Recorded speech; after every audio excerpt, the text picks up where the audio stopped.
Hello दोस्तों, नमस्कार। Stock market share channel में आपका स्वागत है। अभी हम बात करने वाले हैं मिष्टान फूड लिमिटेड कंपनी की, क्योंकि इसके बारे में जो फिलहाल 29 जून को जिस इसका एनुअल जनरल मीटिंग होनी थी 44th, वो होते हुए दिखाई दे रही है और उसमें कुछ बहुत बड़े बड़े निर्णय होते हुए दिखाई दे रहे हैं और शेयर होल्डर के द्वारा जो यहाँ पे ई वोटिंग हुई थी उसका रिजल्ट भी आता हुआ दिखाई दे रहा है। तो इसे हम देखने की कोशिश करेंगे कि आखिर इसमें कौन कौन से बड़े निर्णय होते हुए दिखाई दिए हैं और इसमें इस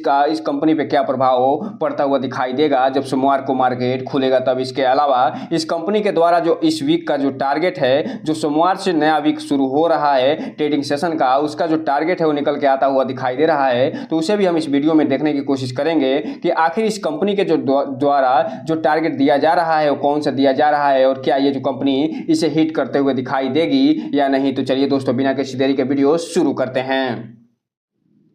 सबसे पहले अगर हम बात करें इसके चार्ट पैटर्न की, तो यहाँ पे आप देख रहे हैं कि ये जो कंपनी है फिलहाल वो जब 28 जून को मार्केट बंद हुआ है तो उस समय ये जो कंपनी है वो 17 रुपये 51 पैसे पे बंद होते हुए दिखाई दे रही है और इसमें 2% की गिरावट देखने को मिल रही है। जबकि बात करेंगे 5 दिन के चार्ट पैटर्न की, तो ये जो कंपनी आधे % की गिरावट दिखाते हुए नजर आ रही है। जबकि बात करेंगे 1 महीने के चार्ट पैटर्न की, तो 1 महीने में इस कंपनी ने 6% का रिटर्न निकाल के दिया है। जबकि बात करेंगे अगर हम 6 महीने के चार्ट पैटर्न की, तो ये जो कंपनी है 6.19% के आसपास फिलहाल ये रिटर्न निकाल के देते हुए नजर आई है। और अगर हम बात करेंगे यहीं पे एयरटेल डेट की, तो ये जो कंपनी है 6% के आसपास ही रिटर्न निकाल के देते हुए नजर आ रही है। जबकि बात करेंगे अगर हम 1 साल के चार्ट पैटर्न की, तो 1 साल में इस कंपनी ने अपने शेयर होल्डर को 67% का रिटर्न निकाल के दे दिया है। जबकि बात करेंगे मैक्सिमम चार्ट पैटर्न की, तो ये जो कंपनी NSE पे लिस्ट होते हुए दिखाई दी थी 2018 में 1.5 रुपये के आसपास, तब से लेके 1075% के आसपास रिटर्न निकाल के देते हुए नजर आ रही है। अब हम अगर बात करें इसमें जो अनाउंसमेंट या न्यूज निकल के सामने आती हुई दिखाई दे रही है उसकी, तो यहाँ पे आप देख रहे हैं कि 29 तारीख को ये बताया जा रहा है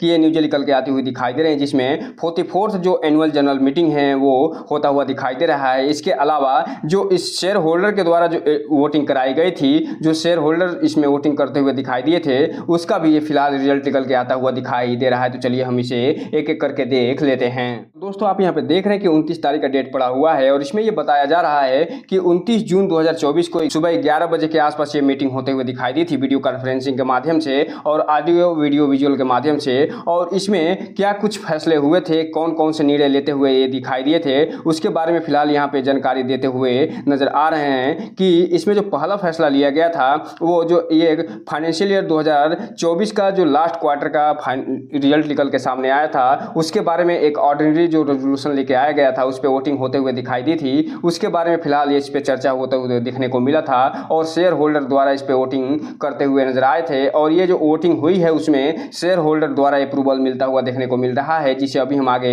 डिटेल से देखने वाले हैं। साथ ही साथ ये जो कंपनी अभी हाल ही में डिविडेंड का अनाउंसमेंट करते हुए दिखाई दी थी 0.01 पर इक्विटी शेयर का, उसके संदर्भ में भी ऑर्डिनरी रेजोल्यूशन लेके आते हुए दिखाई दिए थे। और ये जो डिविडेंड आया था वो फिलहाल फाइनल डिविडेंड था, इसलिए इस पे शेयर होल्डर की मंजूरी जरूरी थी और इसके बारे में भी वोटिंग होते हुए दिखाई दी है और इस पे भी फिलहाल अप्रूवल मिलता हुआ देखने को मिल रहा है। इसके अलावा ये जो कंपनी है इसके डायरेक्टर जो हैं उनमें बदलाव देखने को मिला था और जो नवीन चंद्र धान्याल साहब हैं और उनको फिलहाल ये रीअपॉइंट करते हुए दिखाई दे रहे हैं और इसके संदर्भ में भी ऑर्डिनरी रेजोल्यूशन लाया गया था और उसे फिलहाल शेयर होल्डर की अप्रूवल मिलता हुआ देखने को मिल रहा है। साथ ही साथ जो चार्टर्ड अकाउंटेंट हैं उनका भी अपॉइंटमेंट करते हुए दिखाई दिए थे और इसके संदर्भ में भी ऑर्डिनरी रेजोल्यूशन लेके आया गया था। और ये जो चार्टेड अकाउंटेंट है वो फिलहाल पंचल SK एसोसिएट्स हैं, वो भी वही चार्टेड अकाउंटेंट बनते हुए दिखाई दे रहे हैं और उसको फिलहाल शेयर होल्डर के द्वारा ये इसका भी अप्रूवल मिलता हुआ दिखाई दिया गया है। इसके अलावा जो अपॉइंटमेंट एक और होता हुआ दिखाई दिया है इंडिपेंडेंट डायरेक्टर के पद पे और ये इसके संदर्भ में स्पेशल रेजोल्यूशन लेके आया गया था और इसे भी फिलहाल पास कर दिया गया है, शेयर होल्डर के द्वारा अप्रूवल दे दिया गया है, जिसमें जो रैनी रमेश सिंघी हैं वो फिलहाल इसके इंडिपेंडेंट डायरेक्टर बनते हुए देखने को मिल रहे हैं। साथ ही साथ ये जो छठा जो पॉइंट इसमें चर्चा की गई है वो जो मिस्टर निहार गुरुंग साहब हैं वो फिलहाल इसके इंडिपेंडेंट डायरेक्टर बनते हुए दिखाई दिए हैं और इसके संदर्भ में भी स्पेशल रेजोल्यूशन लाया गया है और ये जो स्पेशल रेजोल्यूशन लाया गया है उसको फिलहाल शेयर होल्डर के द्वारा अप्रूवल मिलता हुआ दिखाई दिया है। तो इस हिसाब से आप कह सकते हैं कि जो 6 के 6 रेजोल्यूशन लाए गए हैं उसमें शेयर होल्डर के द्वारा अप्रूवल दे दिया गया है और ये अब जो है लागू होते हुए दिखाई देने वाले हैं। अब ये देखना दिलचस्प रहेगा कि जब सोमवार को मार्केट खुलेगा तो ये जो एजीएम की मीटिंग हुई है और इसमें जो निर्णय लिए गए हैं उसका इस कंपनी पे क्या प्रभाव पड़ता हुआ देखने को मिलता है। अगर मार्केट इसे पॉजिटिव लेता हुआ दिखाई देगा तो इस शेयर में अच्छी खासी तेजी आते हुए देखने को मिल सकती है, लेकिन अगर मार्केट में नेगेटिव सेंटीमेंट हावी रहेगा और इस जो भी एजीएम की मीटिंग हुई है इसमें जो भी निर्णय लिए गए हैं उसे मार्केट नेगेटिव लेता हुआ दिखाई देगा तो हो सकता है इसमें गिरावट भी देखने को मिल जाए। इसलिए जो भी रिटेल इन्वेस्टर हैं थोड़ा सा ध्यान से इसमें आगे बढ़ने की कोशिश करिएगा। बात कर लें जो रेजोल्यूशन लाया गया है उसके बारे में, तो यहाँ पे आप देख रहे हैं कि जो पहला ऑडिट रेजोल्यूशन लाया गया था, ऑडिट जो फाइनेंशियल ईयर 2024 का फाइनेंशियल क्वार्टर 4 का रिजल्ट निकल के सामने आया था उसको अप्रूवल देने के लिए उसको फिलहाल 99.99% के हिसाब से फिलहाल शेयर होल्डर इसे अप्रूव करते हुए दिखाई दे रहे हैं। इसके अलावा जो दूसरा यहाँ पे रेजोल्यूशन लेके आया गया था और ये जो रेजोल्यूशन था वो फिलहाल इसके डिविडेंड के संदर्भ में रेजोल्यूशन था, उसे भी लगभग 100% के आसपास जो शेयर होल्डर हैं उसे अप्रूवल करते हुए दिखाई दे रहे हैं। इसके अलावा जो इसमें अपॉइंटमेंट हुए थे उसके संदर्भ में भी लगभग 100% के आसपास जो शेयर होल्डर हैं उसे अप्रूव करते हुए देखने को मिल रहे हैं। और यहाँ पे आप देख रहे हैं कि 100% के आसपास ये शेयर होल्डर पूरे अपना वोटिंग देते हुए नजर आ रहे हैं और इस रेजोल्यूशन को अप्रूवल देते हुए नजर आ रहे हैं। तो कुल मिलाजुला कर ये कहा जा सकता है कि जो भी शेयर होल्डर हैं उनको ये लग रहा है कि आने वाले समय में ये जो भी मैनेजमेंट में बदलाव हुए हैं और जो भी डिविडेंड बढ़े हैं उससे न केवल शेयर होल्डरों को फायदा होता हुआ दिखाई देने वाला है बल्कि इस कंपनी को भी अच्छा खासा फायदा होता हुआ दिखाई देने वाला है। इसलिए ये जो सभी के सभी पूरे 100% के साथ इसे अप्रूवल देते हुए नजर आ रहे हैं। हम अगर बात कर लें यहीं पे जो डिलीवरी पोजीशन उठाई गई है, जो टोटल क्वांटिटी ट्रेड हुई है 28 जून 2024 को, उसके बारे में तो यहाँ पे आप देख सकते हैं 43,33,000 शेयरों की टोटल क्वांटिटी ट्रेड होते हुए दिखाई दे रही है, जिसमें से लगभग 29 लाख जो शेयर है डिलीवरी के रूप में उठते हुए देखने को मिल रहे हैं। जो ये बता रहे हैं कि लगभग 66 से 67% जो शेयर हैं उसे फिलहाल जो इन्वेस्टर हैं वो डिलीवरी के रूप में उठाते हुए नजर आ रहे हैं और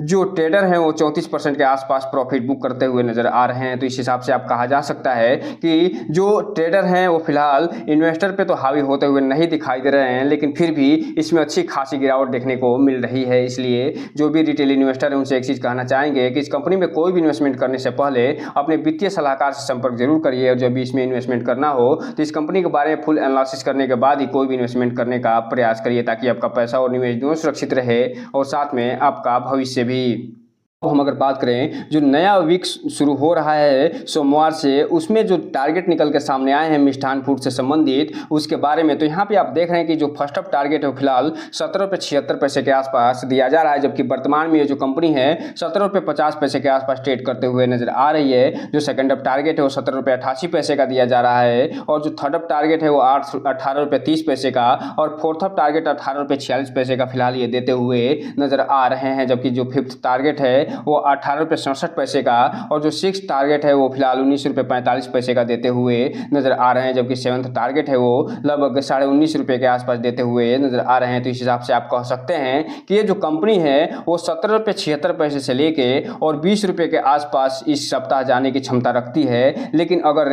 जो एजीएम की मीटिंग हुई है और जो इसमें निर्णय लिए गए हैं उसे अगर मार्केट पॉजिटिव में लेता है तो हो सकता है कि सभी के सभी ये टारगेट टूटते हुए दिखाई दें। लेकिन अगर ये मार्केट निगेटिव में लेता है तो यहाँ पे जो फर्स्ट अप डाउन टारगेट दिया जा रहा है 17 रुपये 45 पैसे का, उसे कंपनी पहले तोड़ते हुए दिखाई देगी। उसके बाद 17 रुपये 41 पैसे को तोड़ेगी, उसके बाद 17 रुपये को फिर 17 रुपये से 16 रुपये 25 पैसे पे जाते हुए दिखाई देगी और सीधा उसके बाद 15 रुपये 12 पैसे पे जाते हुए नजर आएगी। अर्थात कहने का मतलब ये है कि अगर किसी भी कारणवश अगर इस कंपनी में गिरावट आएगी तो इस सप्ताह जो इसका जो मिनिमम टारगेट दिया जा रहा है डाउन टारगेट वो 15 रुपये 12 पैसे का दिया जा रहा है। तो इस हिसाब से आप कह सकते हैं कि ये जो कंपनी है इस सप्ताह 15 रुपये से लेके और लगभग 20 रुपये के आसपास में ट्रेड करते हुए देखने को मिल सकती है, क्योंकि ये जो टारगेट है, ये जो टारगेट रेंज है, यही निकल के सामने आता हुआ दिखाई दे रहा है इस वीक का। इसलिए जो भी रिटेल इन्वेस्टर हैं इस कंपनी पर नजर बना के रखिएगा और इस कंपनी को अपने वॉच लिस्ट में शामिल जरूर करिएगा और ये जो शामिल करके इसके बारे में जो भी डिटेल निकल के सामने आएंगे उसे देखने का प्रयास जरूर करिएगा। तो दोस्तों ये रहा आज का वीडियो। इस चैनल को लाइक करें, सब्सक्राइब करें और बेल आइकन हिट करना तो बिल्कुल ना भूलें, ताकि नए वीडियो के जो अपडेट्स आपको इसी समय पे मिलता रहे। जय हिंद दोस्तों।